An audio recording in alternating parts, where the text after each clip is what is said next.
దేశంలో తొలి vertical lift railway sea bridge ప్రారంభానికి సిద్ధమైంది. భవిష్యత్ అవసరాలను దృష్టిలో ఉంచుకుని ఎలక్ట్రో మెకానికల్ సిస్టంతో పనిచేసేలా ఈ బ్రిడ్జ్ని నిర్మించారు. శ్రీరామనవమి సందర్భంగా ఇవాళ దీన్ని ప్రధాని మోదీ ప్రారంభించనున్నారు. బ్రిటిష్ కాలంలో నిర్మించిన బ్రిడ్జ్కు కాలం చెల్లడంతో కొత్త బ్రిడ్జ్ను నిర్వహించింది రైల్వే శాఖ. పంబన్ బ్రిడ్జ్ నిర్మాణం ద్వారా రామేశ్వరానికి రైలు మార్గాన్ని పునరుద్ధరించారు. దీంతో యాత్రికులతో పాటు ప్రయాణికులకు ఊరట లభించనుంది.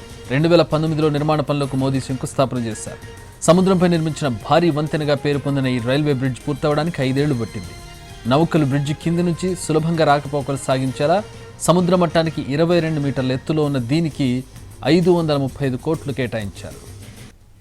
పంబన్ రైల్వే బ్రిడ్జ్ ఇరువైపులా పైకి లేచే విధంగా హైడ్రాలిక్ లిఫ్ట్ యంత్రాలు ఏర్పాటు చేశారు. ఆగ్నేయ దిశగా బంగాళాఖాతంలో పాక్ జలసంధి ప్రాంతంలో పంబన్ రైల్వే వంతెన ఉంది.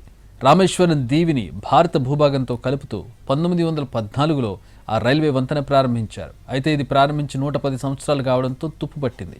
దీనికి 2022లో మూసేశారు. సముద్ర జలాలు బలమైన గాలులను తట్టుకునేలా నిర్మించాలని నిర్ణయించారు. ఇప్పుడు నిర్మించిన వంతెన జీవితకాలం 100 ఏళ్లుగా సాంకేతిక నిపుణులు చెబుతున్నారు.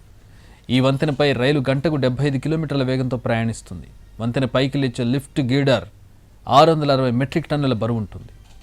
తమిళనాడు పర్యటనలో భాగంగా ఇవాళ మధ్యాహ్నం ప్రధాని నరేంద్ర మోదీ వర్టికల్ లిఫ్ట్ బ్రిడ్జ్ను ప్రారంభిస్తారు. తర్వాత రామేశ్వరం నుంచి తాంబరానికి ప్రత్యేక రైల్లో ప్రయాణిస్తారు. ఈ కార్యక్రమంలో తమిళనాడు ముఖ్యమంత్రి Stalin, governor RN Ravi, railway మంత్రి అశ్విని వైష్ణవ్ పాల్గొంటారు. అలాగే రామేశ్వరంలోని రామనాథ స్వామి దేవాలయాన్ని సందర్శించి స్వామివారిని దర్శించుకుంటారు. ఆ తర్వాత బహిరంగ సభలో పాల్గొనే అవకాశం ఉంది. తర్వాత మధురై ఎయిర్పోర్టుకు వెళ్లి అక్కడి నుంచి ఢిల్లీ బయలుదేరతారు.